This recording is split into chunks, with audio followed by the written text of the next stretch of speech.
Namaskar and welcome to News on the Hour. I'm Shubhendu Ghosh. In the next 1 hour, we'll get you news and updates from India and the world. Let's begin with the top stories at this hour. A new chapter will be added in the development journey of Uttar Pradesh today. Prime Minister Narendra Modi will lay foundation stone of Noida International Airport at Jodhpur in Uttar Pradesh. Jodhpur will be world's 4th largest international airport.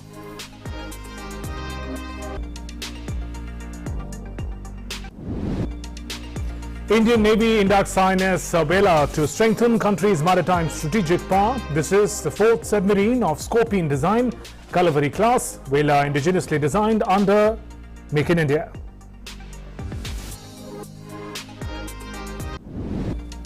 External Affairs Minister Dr. S. Jaishankar will represent India at the SCO meet today on virtual format. Meeting will be attended by heads of government of SCO member countries, observer states and Secretary General of SCO. Afghanistan is on the agenda.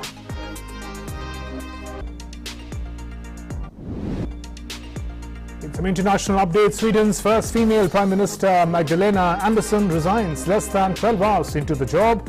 A coalition Green Party collapses when Centre Party refused to back the new government's finance bill. And in sports, the first match of the 2-match cricket test series between India and New Zealand started in Kanpur. India won the toss and decided to bat. Shreyas Iyer's test debut included 3 spinners and 2 fast bowlers in the team.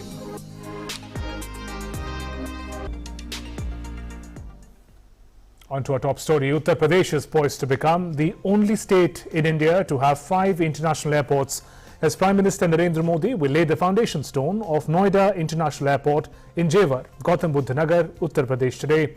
Jodhpur will be the world's 4th largest international airport. The development of the airport is in line with the vision of Prime Minister towards creating a future-ready aviation sector. A special focus of this grand vision has been on the state of Uttar Pradesh, that is witnessing development on multiple new international airports. There is a lot of enthusiasm among locals about the airport being built in Jodhpur, and they're hopeful that after the construction of the airport, development will get more momentum in the state. More in this report. Prime Minister Narendra Modi will lay the foundation stone of the Noida International Airport in Jodhpur, Uttar Pradesh on 25th of November. With this, Uttar Pradesh is poised to become the only state in the country to have 5 international airports. Development of the airport is in line with the vision of Prime Minister towards boosting connectivity and creating a future-ready aviation sector.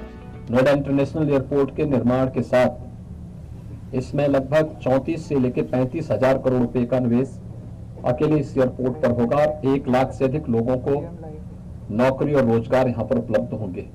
2024 में यह airport functional हो जाएगा और उत्तर प्रदेश का यह 5वां international airport होगा। This airport will be the 2nd international airport to come up in Delhi NCR. It will help decongest the IGI airport. It will serve the people of cities including Delhi, Noida, Ghaziabad, Aligarh, Agra, Faridabad and neighbouring areas. The development of the first phase of the airport is being done with a cost of over 10,050 crore rupees. The completed first phase of the airport will have a capacity to serve around 1.2 crore passengers a year. It is scheduled to be completed by 2024. The airport will also house a state-of-the-art MRO service facility. केवल airport के आगमन से ही industry के तमाम clusters यहाँ आए। करीब 12 से नई इंडस्ट्रीज आ गई हैं। फिल्म सिटी आ रही है, लॉजिस्टिक पार्क आ रहा है, हेरिटेज कॉरिडोर आ रहा है, टॉय पार्क आ रहा है, एक मेडिकल डिवाइस पार्क के लिए भारत सरकार ने अनुमति दी है। इस सब के पीछे जो मुख्य केंद्र बिंदु है वो जेवर एयरपोर्ट है। The airport will be the logistics gateway of northern India. For the first time, an airport in India has been conceptualized with an integrated multi-modal cargo hub with a focus on reducing the total cost and time for logistics. The dedicated cargo terminal will have capacity of 20 lakh metric ton, which will be expanded to 80 lakh metric ton. The airport will play a crucial role in helping the region attract huge investments and boost rapid industrial growth. जब से प्रदेश के मुख्यमंत्री योगी आदित्यनाथ जी बने, उन्होंने जेवर की तरफ मोड़ा सारे निवेशकों को और यहाँ एयरपोर्ट को मंजूरी दिलाकर वो मुकाम और कामयाबी हासिल की जिसकी पूरे उत्तर प्रदेश को बहुत दिनों से इंतजार था। Noida and Delhi will be connected to the airport through hassle-free metro service. All major nearby roads and highways like the Yamuna Expressway, Western Peripheral Expressway, Eastern Peripheral Expressway, Delhi-Mumbai Expressway and others will be connected to the airport. जेवर airport आ ही रहा है, बड़ी खुशी की बात है। मोदी जी योगी जी सही काम कर रहे हैं। एयरपोर्ट से यहाँ पे लोगों को रोजगार भी मिलेगा। We now take you live to Mumbai for the commissioning ceremony of INS Vela. The journey of Vela. जब तक मुख्य अतिथि पनडुब्बी का दौरा खत्म करते हैं, हम आपको नौसेना जीवन और विशेष रूप से पनडुब्बियों की एक झलक देंगे। कृपया स्क्रीन पर देखें। INS वेला की यात्रा की एक संक्षिप्त फिल्म प्रस्तुत है।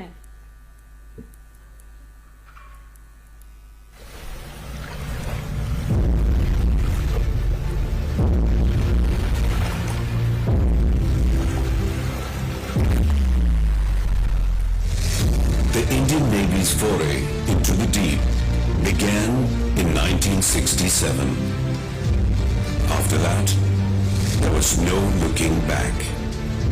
INS Vela, first of a class, was commissioned in 1973 by Lieutenant Commander Sodi at Riga in the erstwhile Soviet Union.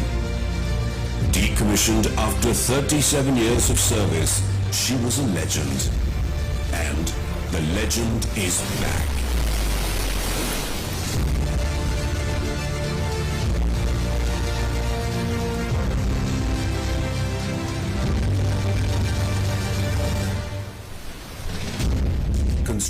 And those are updates coming in from the commissioning ceremony of INS Vela. It is being inducted into the Indian Navy state-of-the-art Scorpion class INS Vela. We'll be getting you more updates as the commissioning ceremony proceeds. Moving on, India's COVID-19 vaccination coverage has crossed 119.38 crore landmark milestone. Cumulatively, 119 crore 38 lakh 44,741 beneficiaries have been inoculated so far. More than 90 lakh 27,638 vaccine doses were administered just yesterday.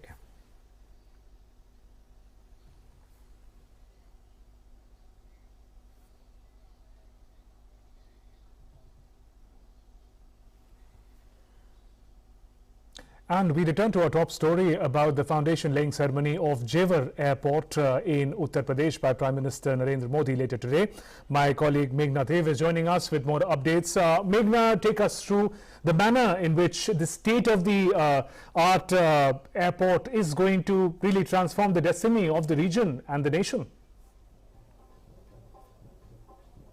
Absolutely, Shubhendu, and when we actually see that, Uttar Pradesh is going to become the only state in the country to have 5 international airports, definitely a major boost it was going to give to the industrial sector, was obviously in the sector of logistics, transportation, connectivity, major boost in the sector of connectivity, not only in terms of aviation, but also when we see that, this airport is going to be linked to highways, expressways, the peripheral corridors. Also, it is going to have high-speed rail connectivity. From Delhi to Varanasi, high-speed rail, it is going to be linked in a sense that from Delhi to this airport, it is only going to take about 21 minutes to reach. So definitely major boost to connectivity it is going to be given. And people here are awaiting Prime Minister Narendra Modi's arrival, and he will perform the foundation laying ceremony here. And also when we actually see, there are artists also who are here. The artists are here who are actually waiting to perform and who are waiting to welcome Prime Minister Narendra Modi. Besides that, when we actually know that when we talk about the state-of-the-art infrastructure, we definitely have, the MRO system, which is the maintenance, repair and overhaul system. There's also, the aircraft, swing aircraft system in a sense where domestic and international flights can take off from, from the same place. Besides that, in the first phase, this airport is going to have 2 runways. runways. And after that, more runways will be constructed later on. So we will be able to see that in 2024, when the work of the first phase will be completed, this airport will be able to handle about 1 crore 20 lakh passengers a year. And in its optimum capacity, after the completion of all the phases and after the completion of the entire construction, then it will be able to handle about 5 crores to 7 crores passenger in a year. So that is a massive, passenger load that this airport will be able to handle. Besides that, when we talk about a very important thing, that is a dedicated cargo terminal. That is extremely important when we see that, this area has seen the Noida, Greater Noida and the adjoining areas, neighboring cities have seen a lot of development in the past few years. We are going to have a medical device park coming in, the apparel park, it is going to become an electronic hub, film city, all these things. And when we see that the airport is going to help facilitate connectivity for these places, we have number of multinational companies, in the vicinity, which will, definitely benefit from this. Industrial sector is going to benefit from this. So definitely a major boost to, connectivity and also to industrial sector, besides also generating employment. Right. Meghna, also you told us about how the first phase is likely to be completed by 2024 for a infrastructure of this mega size. What kind of timeline do we have in place for the completion of this entire airport? As you were saying, it could handle crores of passengers every year. Do we have such a date in place as of now? Yes, we can. What tentative as we collect from what data is being provided, it's about till 2040. This airport will be at its optimum capacity and complete infrastructure, and at that point of time, it can handle about 7 crore passengers per year. So that is massive. And besides that, the cargo capacity is about 20. The cargo capacity can also be enhanced. We can actually, in a sense, we can see that how much of, not only in terms of passenger traffic, but also in terms of logistics, this airport is going to be important for the region. And when we also see that it is going to have metro connectivity, it is going to have better road connectivity. Besides that, expressways linked to it, peripheral corridors linked to it, will also have highways linked to it. So definitely a very important, strategically very important, commercially very important, and also from a very important tourist point of view, this is going to be important as well. With 5 international, airports in Uttar Pradesh is actually writing, a glorious chapter in its journey. From nobody expecting, so many international airports coming up to, already with the Kushinagar International Airport being inaugurated, Ayodhya International Airport in the pipeline, and this one going into the pipeline, a very important project. Prime Minister Narendra Modi is going to lay the foundation stone for. Right. And Meghna, finally, given the proximity of Jodhpur Airport as and when it comes into place to Delhi International Airport, from the perspective of convenience of passengers, a lot of crowd, a lot of flights could be shifted to this new airport, thereby really making the whole practice of traveling by air much more convenient for people who are at present facing a lot of crowd at the Delhi International Airport. Undoubtedly, decongesting the IGI airport is one of the very important, benefits when this airport will be coming up in, the first phase in just a few years from now. Very importantly, it is going to help decongest the traffic, decongest the passenger traffic as well as the cargo traffic at the IGI airport. And when we actually know that not only in terms, as I told you, not only in terms of passenger but also in terms of cargo, both of these are can be handled here at this airport once it, once the construction of the first phase is complete. It is also going to help the companies, the industries to actually not send all their goods, the cargo to IGI airport, but the nearby cities can send their cargo to this airport, so that they can save on time, they can save on expenditure, and the procedure can become very quick. So definitely not only for the benefit of passengers, but also for the benefit of cargo and for the benefit of industries. This is very important, especially in terms also of decongesting the IGI airport. Right, and to be proceeding with the foundation laying ceremony, Meghna, also means that very important steps for the beginning of such an infrastructure has been completed by the state government, whether it's land acquisition, infrastructure planning in the years ahead. In that manner, if you could take us through the work that has already been done in order to come to the foundation laying ceremony today. Yes, the land acquisition, process has been completed. The compensation has been given to people. Besides that, there's also going to be, the forest, the natural diversity is also going to be taken care of, is what we are being also told. Besides that, it is a net zero emissions airport, so very sustainable model has been designed. We will also be able to see, once Prime Minister Narendra Modi lays the foundation stone for it, we'll be able to see, the prototype that has been put up, which Prime Minister Narendra Modi is also going to see today. And what we are also, will also be getting to know that what kind of infrastructure, how is the net zero emissions going to, be managed. Besides that, how is the greenery going to be managed, the natural diversity, because this area is definitely very rich in its, biodiversity, right. Its natural treasure. So definitely how that can also be, in a sense conserved. And besides that, the entire process of when we talk about the land acquisition, that has been completed. Compensation has been given to people. Besides that, about over 1,300 hectares of land has been acquisition just for the first phase.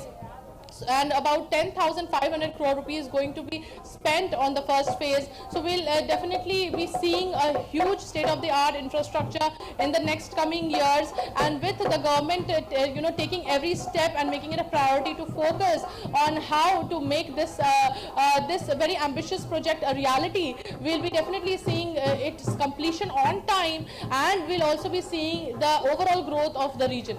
Right there, Meghna, thanks very much for getting us all the information about this new upcoming airport, Jodhpur Airport in Uttar Pradesh, and Prime Minister would be laying the foundation of this mega airport later today. We're heading for a short break. Lots more coming up in News on the Hour.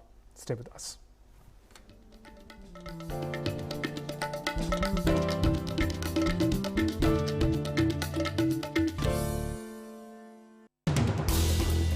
As the day unfolds and news and events take shape, we get you complete coverage of every news breaking in, tracking new developments as they happen. Midday Prime English, Monday to Friday, 2 p.m. on DD India.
Back, you're watching News on the Hour. Let's look at the other stories. The 20th meeting of SCO Council of Heads of Government meeting is going to take place today. It will be held in Nur Sultan in virtual format under chairmanship of Kazakhstan. External Affairs Minister Dr. S. Jaishankar will represent India at the meeting. The SCO-CHG meeting is held annually and focuses on trade and economic agenda of the organization and to approve its annual budget. The meeting will be attended by HOGs of the SCO member states, observer states, Secretary General of SCO, Executive Director of SCO Regional Anti-Terrorist Structure, Turkmenistan and other invited guests. India is actively engaged in various SCO activities, dialogue mechanisms in the region, as well as other multilateral cooperation within the SCO framework.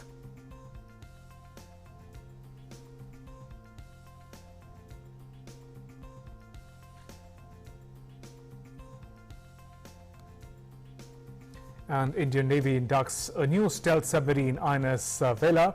This comes days after India commissioned an indigenously designed stealth guided missile destroyer, that's INS Visakhapatnam. The induction of the submarine consolidates Indian Navy's position as builder's navy significantly and adds sharpness and strength to its combat capability, giving a major push to its firepower as well as the Make in India initiative.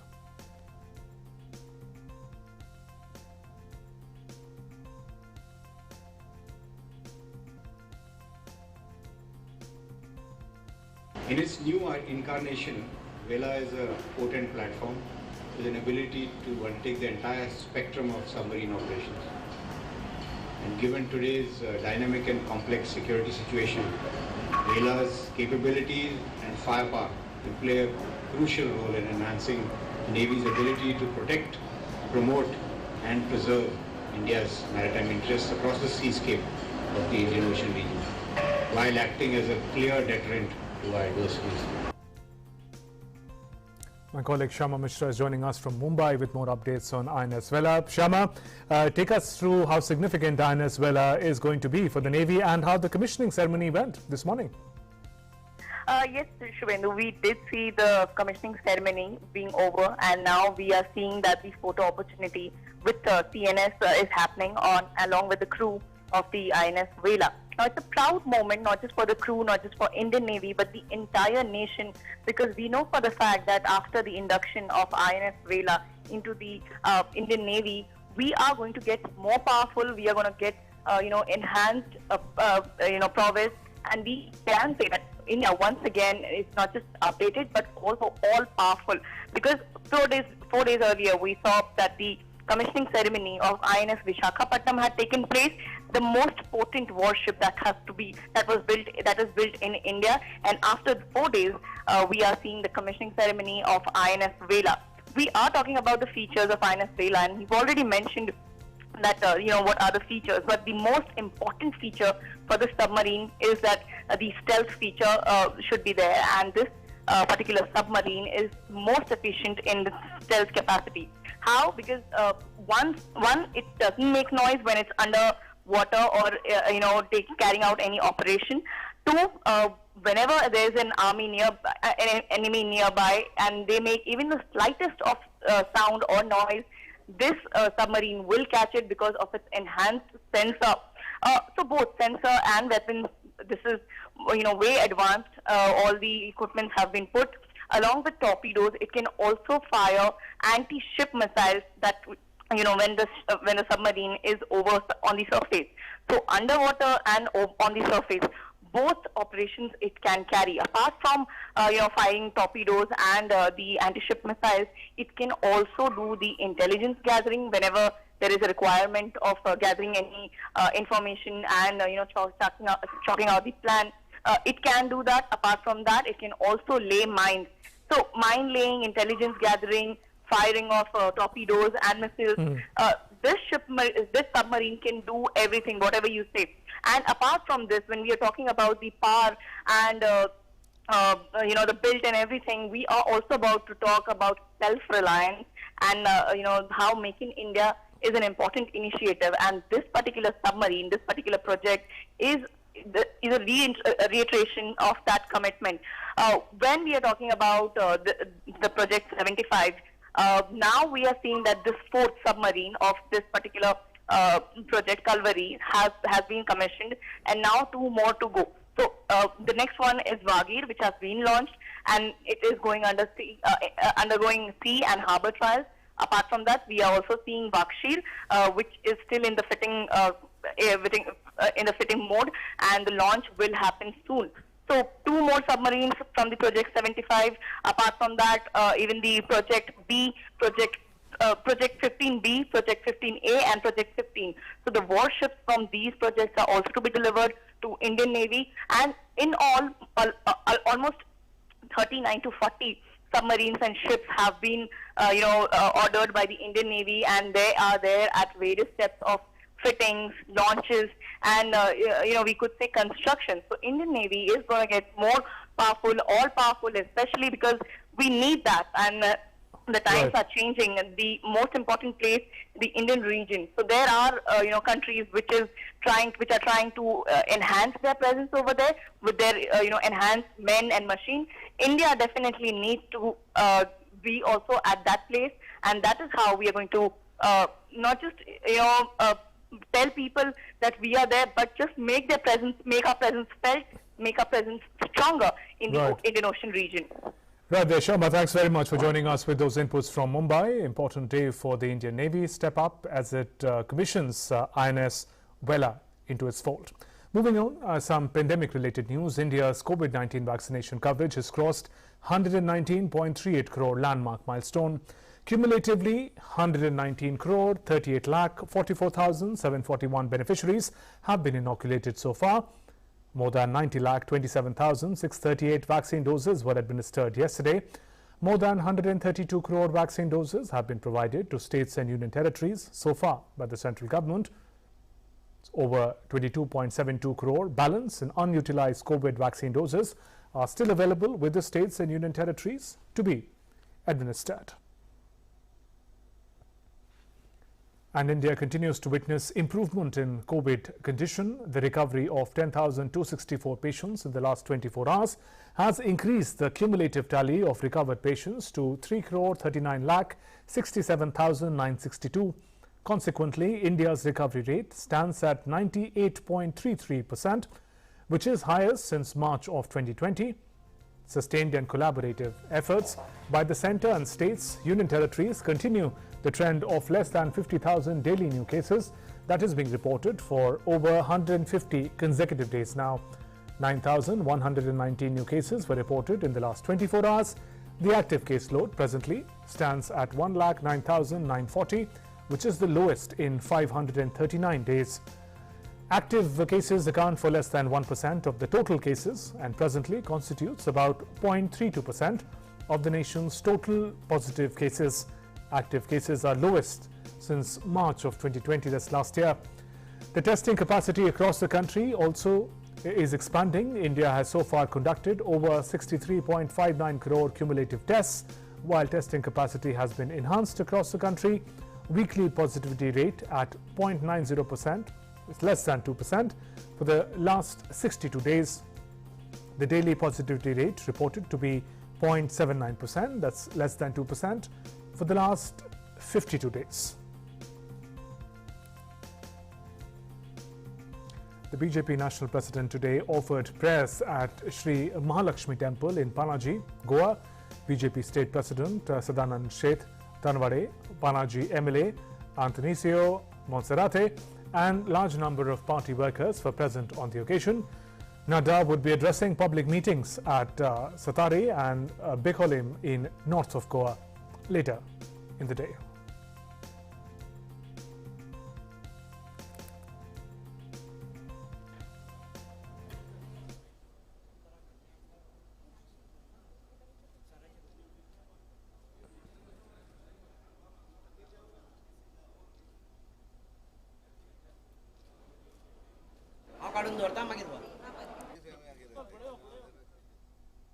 And BJP National President JP Nadda reached Panaji, Goa on Wednesday night.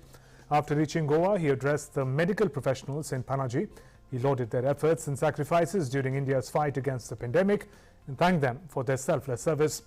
The event was organized by State Medical Cell of the BJP, Chief Minister Pramod Sawant, State Health Minister Vishwajit Rane, Goa BJP President Sadanand Sheth Tanwade, Goa BJP Medical Cell in charge Dr. Shekhar Salkar were also present for the event.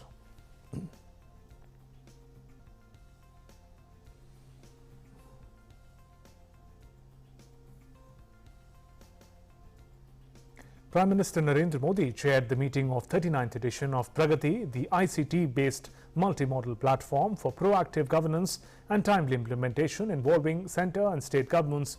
This was on Wednesday. In the meeting, 9 agenda items were taken for review, including 8 projects in one scheme. Among the 8 projects, 3 projects were from Ministry of Railways, 2 projects each from Ministry of Road Transport and Highways and Ministry of Power, and 1 project was from Ministry of Petroleum and Natural Gas. The 8 projects, having a cumulative cost of Rs 20,000 crores, are concerning 7 states: Bihar, Madhya Pradesh, Rajasthan, Andhra Pradesh, Gujarat, Maharashtra and West Bengal. Prime Minister stressed upon timely completion of projects to avoid cost overruns. During the interaction, Prime Minister also reviewed Poshan Abhiyan. He said Poshan Abhiyan should be implemented in mission mode in each state with the whole of government approach. He thanked about the participation and also talked about them of the self-help groups and other local organizations in promoting awareness about children's health and nutrition at grassroots level, which will in turn help in improving the reach and uptake of Poshan Abhiyan. Up to 38 edition of Pragati meetings, 303 projects having a total cost of Rs 14.64 lakh crore have been reviewed so far. President Ramnath Kovind, who is on a 2-day visit to Uttar Pradesh, will attend the centenary celebrations of Harcourt Butler Technical University today. President will release a coffee table book, a book narrating the history of the university, a postage stamp, special cover and a photograph of a coin based on the centenary celebrations of HBTU. Along with this, President will also inaugurate 10 buildings of the university, including Vice Chancellor's residence and the hostel building for students. Harcourt Butler Technical University, HBTU, is a premier state technical university in Kanpur. HBTU was named after Sir Spencer Harcourt Butler, Governor of United Province in British India, and is one of the oldest engineering institutions in the country. Moving on, the air pollution levels again shot up in the national capital today morning. The air quality in Delhi deteriorated to very poor category, with AQI touching 330 this morning.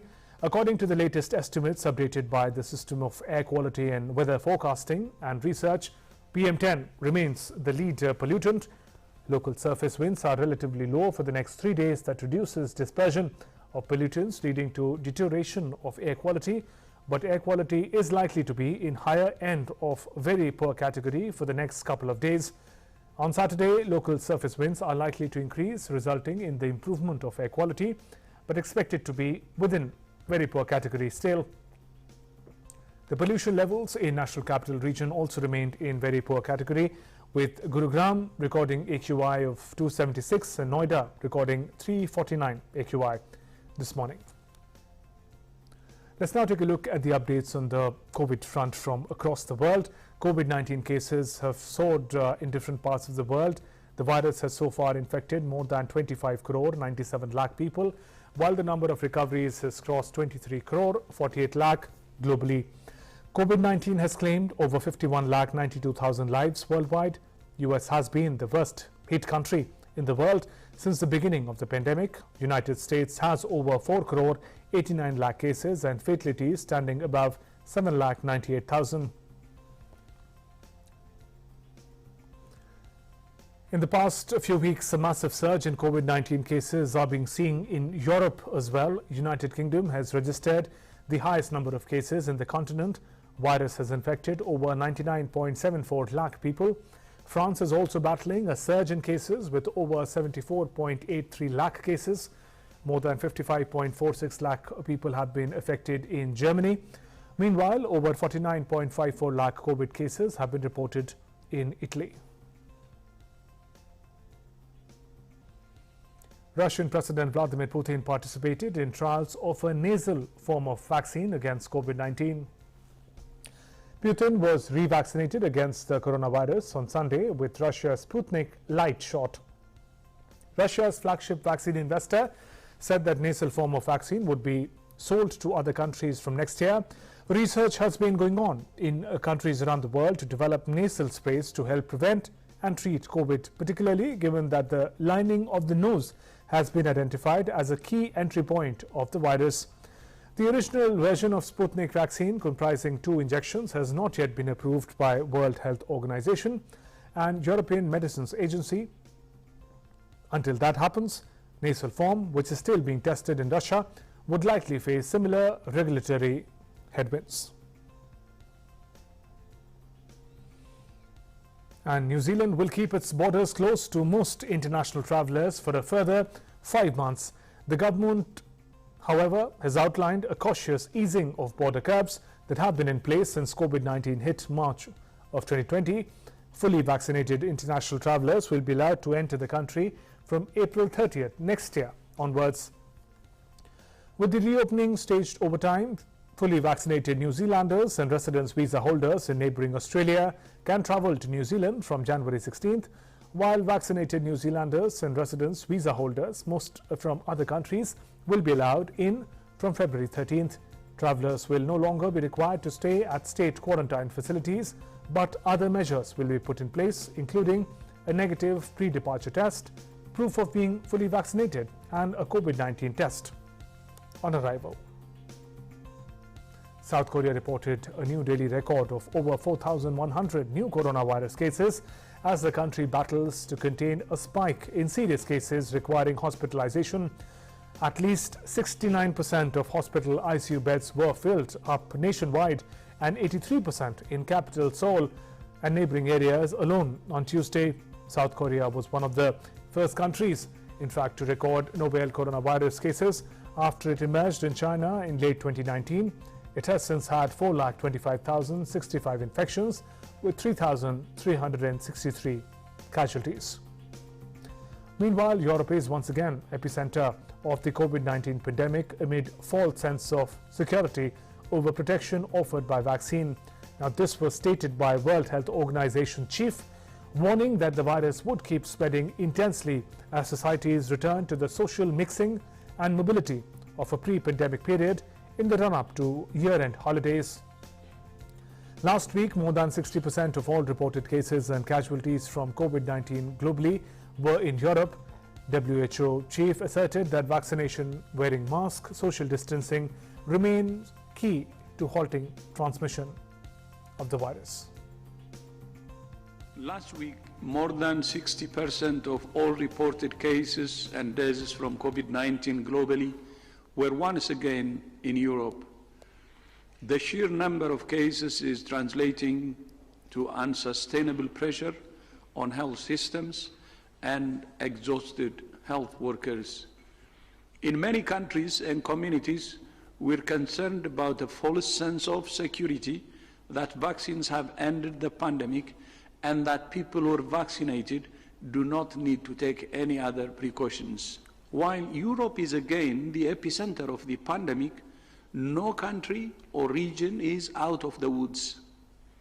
It's important for all countries to surge their capacities now to ensure the right measures are in place to avert the worst consequences of any future waves. And we must do better at sharing the fruits of science.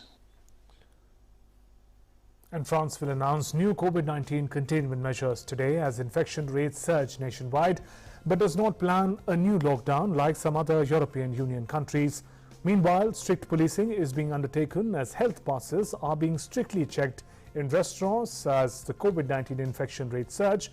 France's health pass, which allows entry to public places for people who are vaccinated or have a recent negative COVID test, is a key reason why infection rates in France are relatively lower than in neighboring countries. Introduced this summer, the pass led to a spike in new vaccinations, and the government could boost its efficiency by increasing control over its use.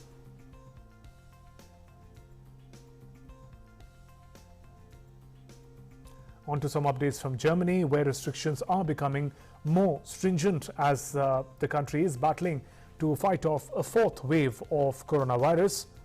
As of Wednesday, the so-called 3G rules in all of German railways trains came into force, meaning passengers must provide proof of vaccination, recovery or have an up-to-date test.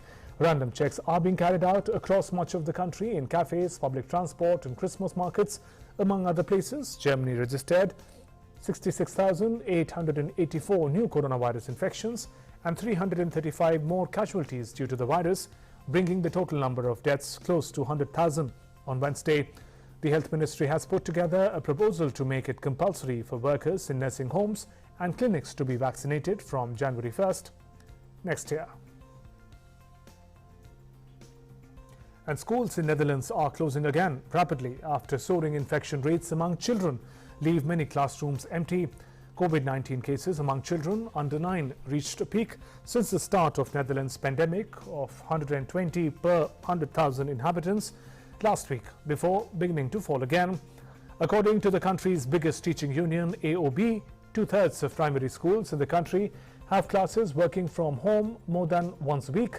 Some virologists have advocated for extending the Christmas holidays or closing schools altogether to act as a brake on infections.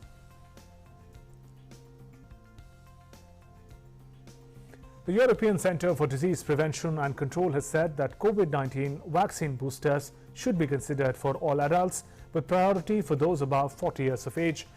This is a major change in the country's the agency's guidance. Recommendations issued by ECDC are not binding on EU governments, but are used to make health policy decisions. ECDC head noted that boosters should be administered at least 6 months after completing the primary vaccine schedule. In its previous guidance issued in September alongside the European Medicines Agency, ECDC said there was no urgent need for administration of booster doses to fully vaccinated individuals in the general population, but suggested that additional doses should be considered for people with weakened immune systems and could be used as a precaution for older, frail individuals.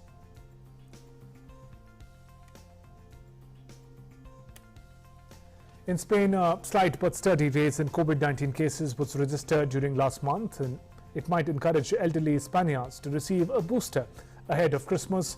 The latest wave of infections in Spain, which has fully vaccinated a hefty 79% of its population, remains well below levels seen in Austria and Netherlands, but authorities see the risk of it spiraling rapidly out of control. In an effort to tackle the spread of coronavirus, some Spanish regions are seeking court approval to enforce the use of COVID passes in restaurants and nightclubs during the Christmas holiday season.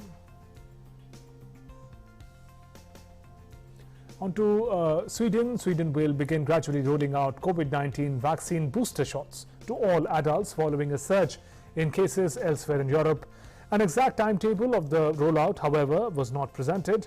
Booster shots of mRNA vaccine have been offered to people aged 65 or above in Sweden. Infection rates have soared across large swaths of Europe recently, while Sweden, hard hit at times earlier in the pandemic, has yet to record a similar surge. Sweden currently has among the lowest number of COVID-19 patients in hospital and in intensive care units in the European Union. Sweden abolished nearly all pandemic restrictions as the vaccine rollout reached a large part of the population earlier this year, and infection rates have also remained subdued mostly. Italians were racing to receive their booster vaccines while the government discusses more stringent rules for COVID-19 health pass that would restrict people who have not been vaccinated from leisure activities. Stricter measures are Italy's effort to avoid a new surge in cases as Europe grapples with the fourth epidemic wave. Currently, anti-vaxxers are allowed to access leisure venues with the negative test that is loaded onto the so-called green pass. Under the new rules, unvaccinated people will be allowed to go to work if they can show negative test. Some 73% of residents have completed the vaccination cycle, and the government has been pushing the population to get their booster dose to beef up protection against the virus. Let's look at some more international stories. Moving on, United Nations Secretary General Antonio Gutteres is in Colombia as the South American nation readies to mark the 5th anniversary of a fragile peace agreement reached between the government and what was once the country's largest armed rebel group. UN chief said he is confident that Colombian government is determined to fully implement that peace deal achieved with the Revolutionary Armed Forces of Colombia rebel group in 2016 during a ceremony in Bogota. He further said he trusted President Ivan Duque in the intentions towards enacting the chapters of agreement that include rural reform, solutions to the drug trafficking problem, and the overall implementation of the peace deal.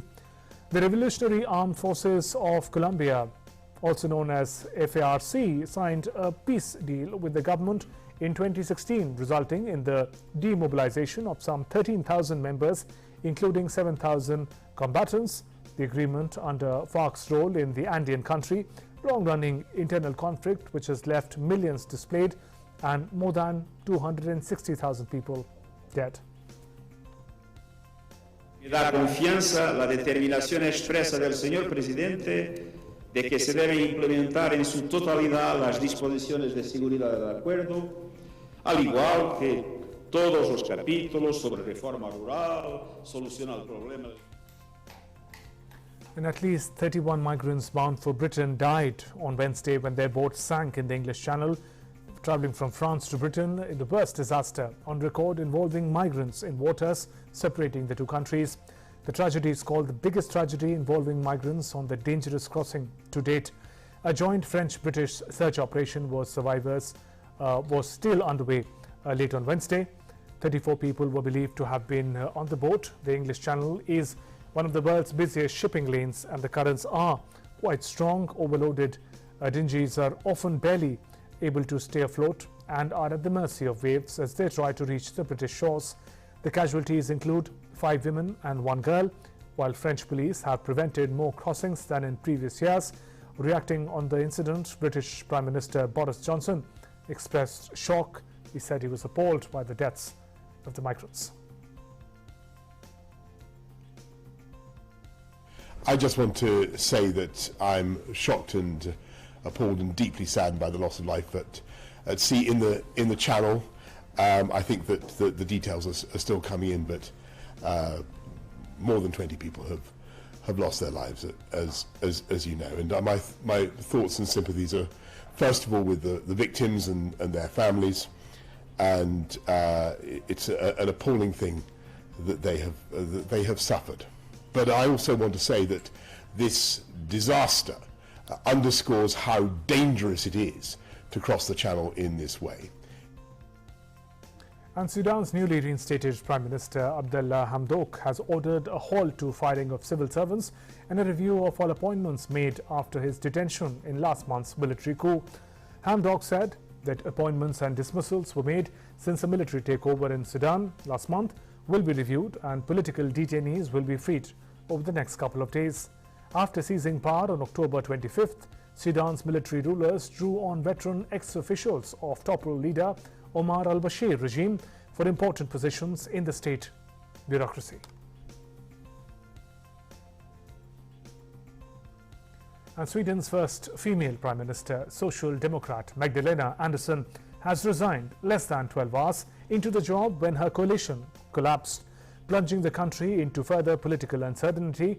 Andersson said a decision by the Green Party, junior party in the coalition, to quit had forced her to resign.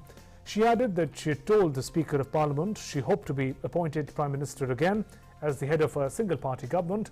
The Green Party said it would leave government after the coalition's budget bill was rejected by the Parliament. And back home, here's a quick wrap of all the glitz and action and glamour from International Film Festival IFFI in Goa on the 5th day of the festival. As the world reeled under the impact of COVID imprisoning people in their homes, filmmakers continue to work on films and web series, many of them regarding COVID. In fact, inspired by the deadly virus that claimed so many lives, Alpha Beta Gamma, a feature film in the Indian panorama, is one such film. मेरी पहली film है, तो 5 नवंबर को पहले notification आया था कि film select हो गई IFFI में, तो समझ में नहीं आया क्या हुआ। पर आज फिल्म देखी और पहली बार अपना नाम देखा मैंने थिएटर, मुझे लगा मैं रो पड़ूंगा, पर मैं रोया ही नहीं, मैं शॉक में था। ये कहानी जब मुझे शंकर ने सुनाई फ़ोन पे, तो उसी समय मेरे दिल से आवाज़ आई कि ये करनी चाहिए। It's a very new age story of a new age people working with a very nuclear concept of a relationship and dealing with their own demons and expectations. The film Sunpat from Uttarakhand attracted everyone. This is the director Rahul Rawat's first film and he expressed his happiness on reaching IFFI. So it is a great honor for all of us. I would say it's an amalgamation of the mountains and the sea in Goa and the mountains in Uttarakhand.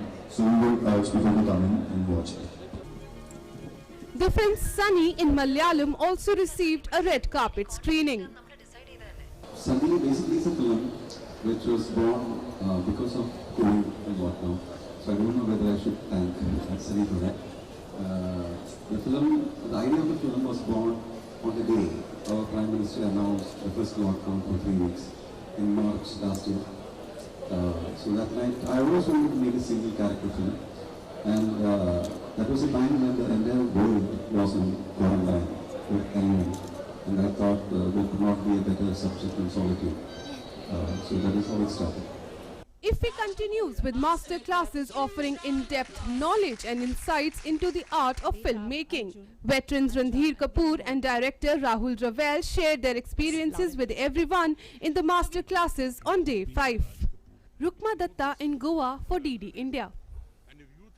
And Wall Street ended higher on Wednesday, lifted by gains in Nvidia and other tech stocks, while Gap and Nordstrom shares stumbled following weak quarterly reports. Nordstrom and Gap dived after the two retailers reported weak quarterly results and warned of supply chain problems ahead of the crucial US holiday shopping season. Unofficially, Dow Jones Industrial Average fell 0.02% to end at 35,807.48 points, while the S&P 500 gained about 0.23% to 4,701.54.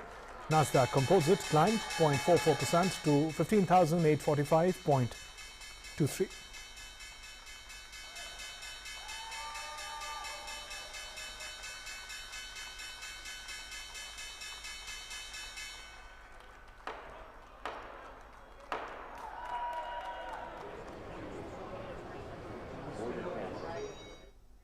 Meanwhile, bears continue to dominate Dalal Street, forcing benchmark indices to close with losses on Wednesday. S&P BSE Sensex closed 323 points or 0.55% lower at 58,340, while NSE Nifty 50 ended 0.5% down at 17,415.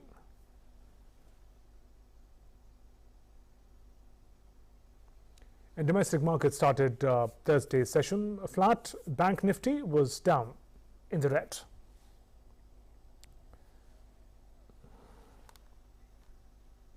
And as most Americans celebrate Thanksgiving on Thursday by devouring large family feast for those facing food insecurity to help those struggling to make ends meet, Los Angeles Regional Food Bank, along with many other organizations, have been offering free food drives, allowing anyone in need to pick up free meal kit ahead of the holiday across the city.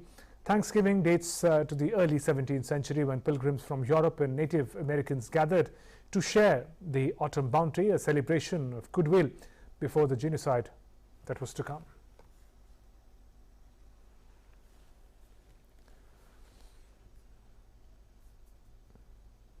And with that, we conclude this edition of News on the Hour. News and updates continue after a short break. Namaskar.